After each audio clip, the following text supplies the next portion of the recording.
En serio, tengo una historia rarísima que me pasó en la biblioteca, y hasta el día de hoy no tengo una explicación lógica. Yo suelo ir mucho a la biblioteca porque siempre me ha gustado leer y porque en ese entonces estaba en la universidad y necesitaba libros de consulta. Era una tarde cualquiera, no recuerdo exactamente la fecha, pero sí recuerdo que estaba con un amigo y le había dicho que me acompañara a buscar un libro para una clase. No lo encontré, pero mientras revisaba los estantes terminé tropezando con uno que llamó mi atención: Manual de Supervivencia Extraterrestre. De esos títulos que te hacen reír de lo ridículos que suenan. Lo hojeé ahí mismo y estaba lleno de teorías rarísimas, diagramas, planes de defensa, pura conspiración de las buenas. Me dio risa y pensé, bueno, ¿por qué no? Lo llevo y lo leo un rato, seguro me entretiene.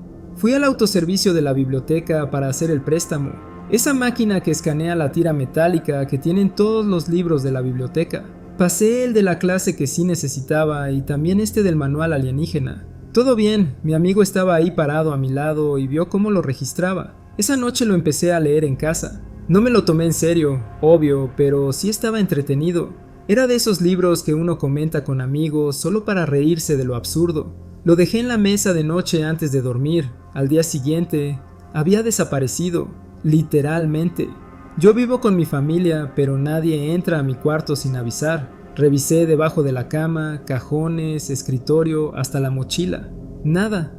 Y no era como esos libros que se confunden entre otros, porque la portada era muy llamativa. Le pregunté a todos, nadie lo había visto ni tocado. Pasaron unos días, se venció el plazo de devolución, y ya resignado fui con la bibliotecaria a confesar. Le dije que había perdido un libro, que cuánto costaba reponerlo. Ella me pidió el título, se lo di y se puso a buscar en la base de datos. Entonces me suelta algo que me dejó sin palabras. Aquí no aparece. Nosotros nunca hemos tenido ese libro en nuestro sistema. Me quedé callado unos segundos porque yo estaba seguro. No solo yo, mi amigo me había acompañado, me vio sacarlo y escanearlo.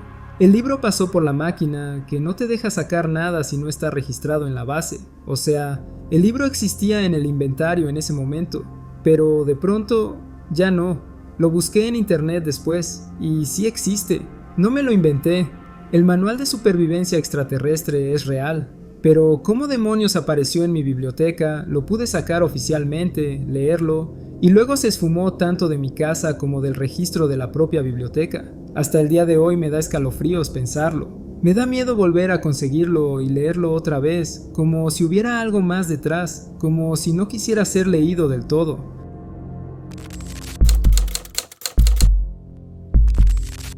Ese día me había despertado de la siesta con la sensación pegajosa del sueño aún en la piel. El sol de la tarde se colaba por la cortina y el cuarto olía a colchón caliente. Me levanté despacio y fui directo a la cocina. Mi mamá estaba allí, con el delantal manchado de harina y la radio bajita, llenando la casa con el olor a manzana y canela. Estaba amasando con calma la mesa cubierta de migas y me preguntó cómo estaba mientras sonreía.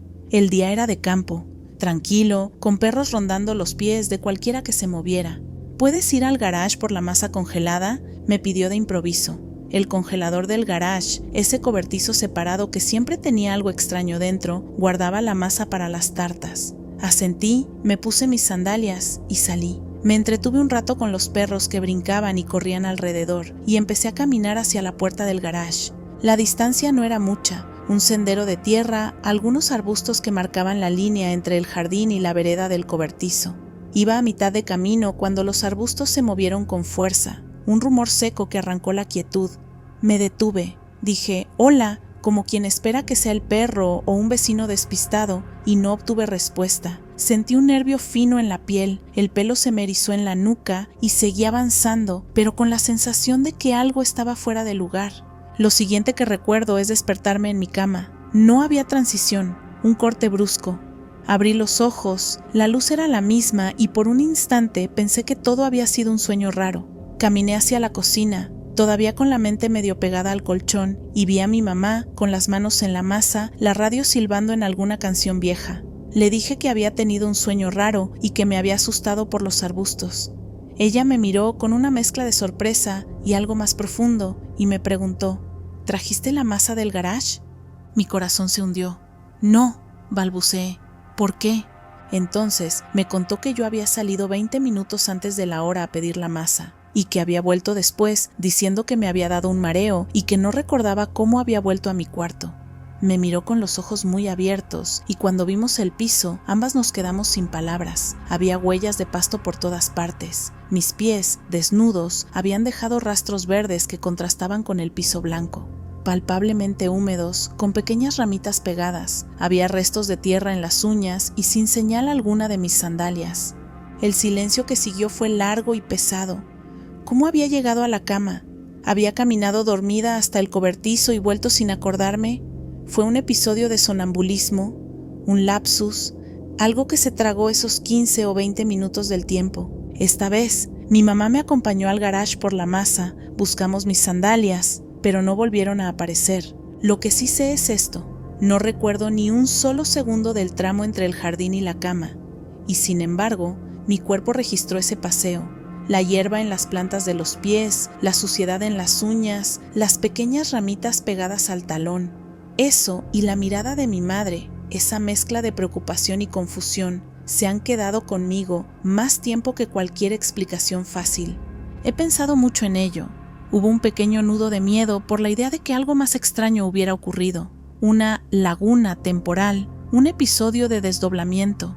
Cosas que uno escucha en historias raras y que jamás piensa que le tocarán. A veces lo relato como una anécdota graciosa para quitarle peso, pero cada vez que paso por la puerta del garage me frena un escalofrío. No sé si alguna vez sabremos qué pasó. Lo que sí me queda ahora es la certeza de que mi cuerpo, en algún momento, hizo algo sin avisarme, y que hay rendijas en la conciencia por donde se cuela lo que no comprendemos.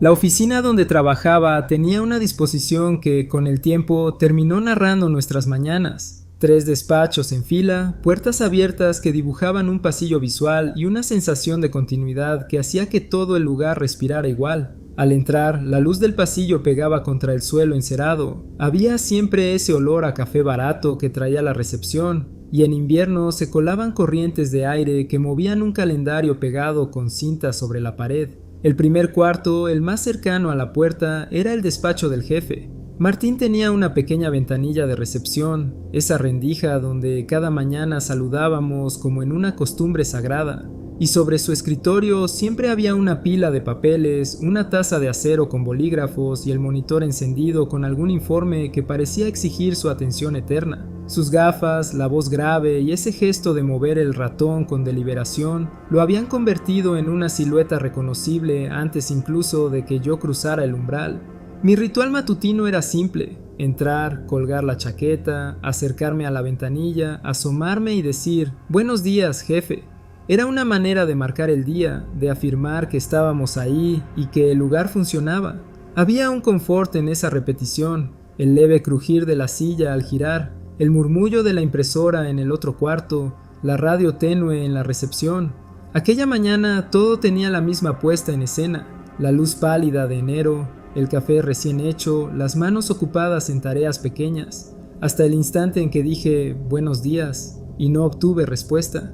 Me quedé un pelo más asomado, esperando el eco de su voz o al menos el movimiento de la cabeza. Lo que vi me pareció normal al principio. Martin, inclinado hacia la pantalla, concentrado, la mano en el ratón, tenía la postura de siempre, la expresión que significa que alguien está en modo trabajo profundo. Repetí «buenos días, jefe», con un poco más de insistencia, esa mezcla de cortesía y necesidad de ser visto, y seguí sin recibir reacción. Noté la ausencia de sonido de tecleo, la ausencia de su respiración audible cuando se concentra. Pensé que tal vez no había oído, que estaba demasiado metido en algo importante, así que me fui hacia el fondo, hacia la tercera sala, donde mi compañera Ana ya estaba prendiendo la cafetera y ordenando expedientes. «Hola», dije con la ligereza de quien confía en la rutina. «¿Cómo va todo?»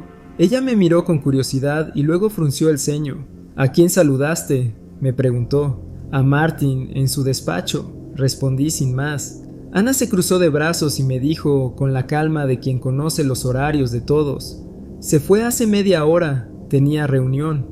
Por un segundo el pasillo pareció encogerse. Di media vuelta como si algo tirara de mí y vi su escritorio vacío, la silla empujada, la pantalla apagada, la taza con bolígrafos intacta, el teclado liso sin huellas de manos recientes. Nada que señalaría que había alguien sentado allí hacía apenas instantes. La blancura del monitor apagado me golpeó como una pequeña presencia vacía. No fue el típico sobresalto, no hubo gritos ni movimiento brusco. Fue más bien un pequeño desplazamiento interno, una sensación de desajuste. En mi cabeza se quedaban las imágenes superpuestas. Por un lado, la de Martin concentrado en su pantalla. Por otro, la del mismo puesto ahora vacío, frío y ordenado, como si el tiempo hubiera pasado y borrado todo rastro. Caminé despacio de regreso hacia el primer despacho, recordando detalles que mi mente insistía en reproducir. La manera en que inclinó el cuerpo al deslizar el ratón, la fracción de segundo en que pensé, está ocupado, el silencio profundo que lo envolvía. Era una mezcla extraña de certeza visual y vacío físico. Ana y yo comentamos lo obvio, que había ido a una reunión, pero la frase se sintió hueca. Había algo en la manera en que lo había visto que no encajaba con la idea de que se hubiese levantado hacía media hora. Tal vez fue mi percepción, pensé, tal vez la falta de sueño, tal vez el café frío, pero no pude sacarme de encima la sensación de que, por un instante, algo había fallado en la continuidad del espacio. Una doble exposición entre lo que mis ojos registraron y lo que el despacho devolvía al mirarlo de nuevo. El resto de la mañana transcurrió en un intento instintivo por normalizar la escena. Documentos se pasaron de mano en mano, teléfonos sonaron, clientes entraron y salieron. Sin embargo, cada vez que cruzaba el umbral del primer cuarto, mi mirada se detenía en la silla vacía y en el monitor apagado, como buscando reconciliar dos imágenes. Esa sensación no explotó en grandes preguntas públicas, quedó como un hilo tenso entre nosotros. Con el tiempo, la narrativa oficial fue la más simple. Martin se fue a una reunión, punto. Pero para mí quedó el recuerdo superpuesto, la imagen de su espalda inclinada sobre el monitor y, apenas unos minutos después, la frialdad del puesto vacío, y con ella la certeza incómoda de que la mañana no fue tan lineal como parecía. Mi mejor amiga vivía en un edificio de departamentos con 2 tramos de escalera, uno en cada extremo del pasillo, como si cada piso fuese una isla conectada por esos 2 puntos. Tenía como 9 o 10 años cuando pasó esto. Era su cumple y todo el mundo estaba en su casa. Los padres charlando, ruido de platos, los perros correteando, la sensación de fiesta de chicos. En un momento ella me dice, en secreto, ¿quieres hacer algo muy loco? Y yo, obviamente, le digo que sí. Me arrastra hasta la puerta y me explica el juego. Si vas por un extremo de las escaleras, bajas un piso, corres por el pasillo hasta el otro extremo y vuelves a subir, vas a aparecer en el mismo piso donde empezaste. Me lo explicó con toda la convicción del mundo, como si fuera magia. Y claro, teníamos 9 años. Sonaba increíble. Entonces corrimos, felices, y dimos vueltas como 6 o 7 veces riendo, sin pensar en nada más. Fue divertido, puro disfrute infantil. Volvimos al departamento y seguimos con la fiesta. Después, su mamá la mandó a la tienda por algo. Ella arrancó corriendo y yo quise ir con ella, pero mi mamá me dijo que me quedara. Igual salí corriendo detrás y llegué tarde. Mi amiga ya había desaparecido entre la gente, y entonces, necia como era, pensé, voy a hacer el loop otra vez, total es rápido y la alcanzó. Esta vez estaba sola. Bajé por un tramo de la escalera, corrí por el pasillo, subí por el otro tramo, y cuando terminé ya no estaba en el mismo piso. Estaba en un piso totalmente distinto, oscuro, silencioso, con apenas un foco titilando en el pasillo, todo como en cámara lenta. Y era de día afuera, así que el contraste me dio aún más frío por dentro. Me quedé confundida un par de minutos sin saber qué hacer. Empecé a caminar, a buscar alguna puerta con luz, llamé, toqué una puerta y nadie respondió. Toqué otra y nada. Empecé a entrar en pánico porque no conocía ese piso. No había nadie y era todo muy raro. Intenté volver por las escaleras por donde había venido, pero todo me confundía más. Los carteles no coincidían con lo que recordaba. Las paredes me parecían más largas, como si el edificio hubiese cambiado de lugar. Volví al pasillo oscuro porque pensé que si seguía avanzando quizá daba con alguien, pero solo me hundía en la sensación de estar perdida. Ahí me acordé de un plan simple. revertir mis pasos y caminar exactamente como vine. Lo hice sin pensar mucho y milagro, o lo que sea, terminé en el piso correcto, frente a la puerta de mi amiga. No sé cómo pasó. Fue como si el edificio se hubiese devuelto a su lugar cuando dejé de correr y empecé a caminar en reversa. Salí corriendo, casi llorando, y me tiré a los brazos de mi mamá. El viaje a casa fue raro y silencioso, todos medio alterados por la noche. Nunca se lo conté a nadie de verdad. Me daba vergüenza y sonaba a cuento de pibes, pero lo recuerdo clarito. La oscuridad, el frío del pasillo, el silencio absoluto, la sensación de que había entrado a un piso que no existía. A veces pienso en eso y me sigo preguntando si fue un sueño que me entró en vivo, si era algún pasillo de un edificio conectado a otro mundo, o si mi mamá me dejó salir y yo me colé en una parte del edificio que estaba en obra o cerrada. Pero no, nunca vi ese piso otra vez, nadie me habló de él y nunca lo conté hasta ahora. Fue raro y se quedó pegado en mi memoria desde ese entonces.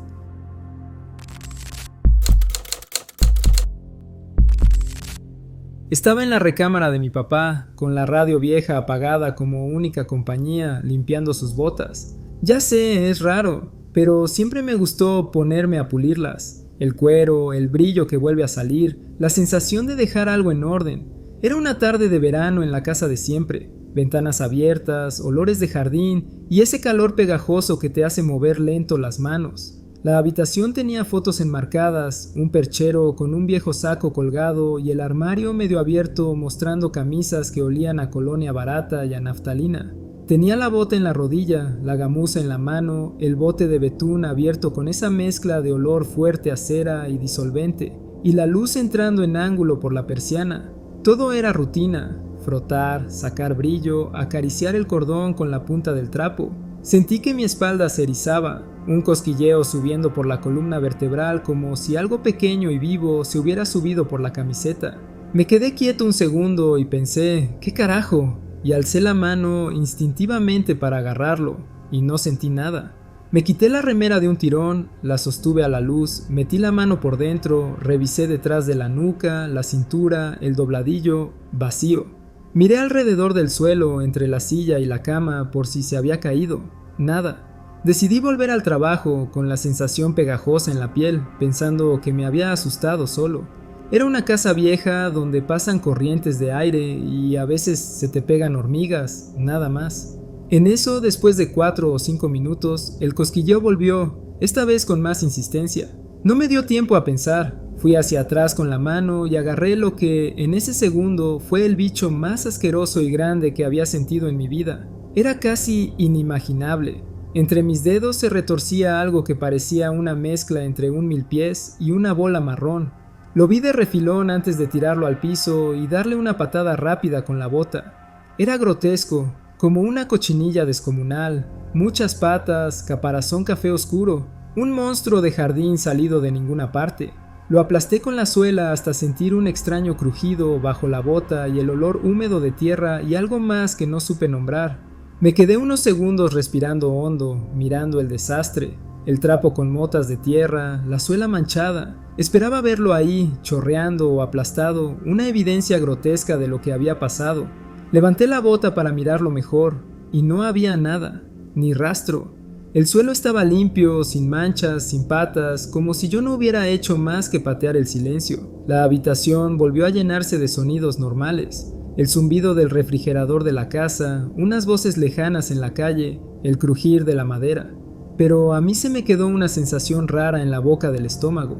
Revisé alrededor de nuevo, debajo de la cama, detrás del armario, entre los pliegues de la alfombra. Aparté los muebles, miré con linterna por si acaso algo se había escurrido. Nada. Miré la suela de la bota, limpia. Miré la tela del pantalón, sin barro. Era como si la nada hubiera devorado al bicho. No se lo conté a nadie en ese momento. Me quedé allí un rato más, arreglando la escena con la misma indiferencia con la que había empezado. Terminé de pulir la bota, guardé el betún, colgué la ropa. Pero algo había cambiado en el cuarto. La luz ya no me pareció tan cálida y el tic-tac del reloj me sonó más pesado. Cuando mi viejo volvió en la noche y me preguntó si había almorzado, tuve que masticar una mentira rápida. Sí, todo bien, porque no me nacía decirle que había partido una criatura enorme con la suela y que luego había desaparecido. Con el tiempo lo conté medio en broma a un amigo, y él se rió y dijo que tal vez me lo había imaginado, que el calor te juega malas pasadas, quizá. Pero la memoria sensorial queda, la sensación pegajosa en la piel cuando algo sube por tu espalda, el frío del acero de la hebilla, el gesto de patear algo, y luego el silencio absoluto. Y la pregunta que nunca se cierra: ¿qué fue lo que aplasté? ¿Dónde se fue? ¿Me falló la vista o el bicho se evaporó? Esa noche dormí con la luz encendida. Desde entonces, cada vez que vuelvo a la pieza de mi viejo y veo esas botas en la repisa, me paso la mano por la espalda sin pensar y me recuerdo a mí mismo mirando el suelo buscando algo que ya no estaba. Y todavía, cada tanto, me viene la imagen de esas patitas diminutas, la idea de haber sentido un animal gigantesco en mi piel y la desconcertante certeza de que en la casa hay rincones que no siempre se comportan como uno cree.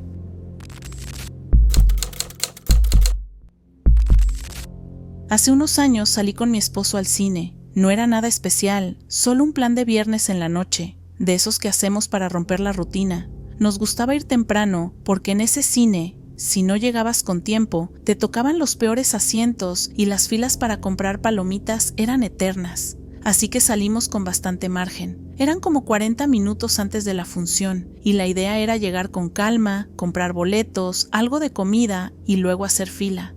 El trayecto desde nuestra casa era súper simple, un par de luces, un giro a la derecha, 3 glorietas y listo. No eran más de 10 minutos de camino. Recuerdo que íbamos conversando tranquilos, como siempre, cuando pasamos el semáforo de la intersección principal. Yo iba mirando los autos, las luces y me quejé porque un carro nos venía pegado atrás, casi en la defensa.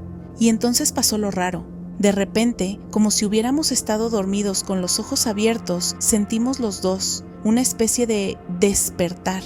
Fue rarísimo. Era como salir de un sueño en el que ni siquiera sabías que estabas metido. Cuando reaccionamos, ya no íbamos por la avenida recta hacia el cine, sino por una calle lateral que no reconocíamos, manejando súper lento, como sin rumbo. Nos miramos al mismo tiempo y dijimos casi a coro: ¿qué carajos? El instinto fue dar la vuelta y retomar el camino correcto, pero el reloj nos mató. Habían pasado más de 20 minutos. No sabíamos cómo ni por qué. Lo último claro que recordábamos era el coche detrás de nosotros en la avenida principal. Lo siguiente, estar en esa calle lateral, despacio, sin saber cómo habíamos llegado ahí. Regresamos al cine lo más rápido que pudimos y al estacionar vimos que la película estaba a punto de empezar. Nada de tiempo para boletos tranquilos, ni palomitas, ni buenos asientos. Nos tocó en la orilla, incómodos y con esa sensación rara de haber perdido algo más que tiempo. Durante toda la función no dejé de pensar en lo mismo. ¿Qué pasó en ese lapso? No fue como perdernos físicamente, porque conocíamos el camino de memoria. Fue como si hubiéramos desaparecido de la ruta normal y despertado en otro lugar. Y lo más inquietante fue que los dos lo sentimos igual. Al mismo tiempo, no fue solo cosa de uno. Hasta hoy seguimos sin entenderlo. Nunca supimos qué fue ese apagón, ese salto en el tiempo o lo que haya sido. Pero cada vez que vamos al cine, inevitablemente lo recordamos y todavía nos miramos y decimos: ¿te acuerdas de aquella vez que nos pasó lo del tiempo perdido? Y recuerden que si tienen una historia que compartir, nos la pueden enviar a la dirección de correo electrónico que aparece en la descripción del video, encuentrostenebrososInbox@gmail.com. El multiverso está lleno de secretos y apenas hemos comenzado a descubrirlos. Nos vemos en el siguiente universo.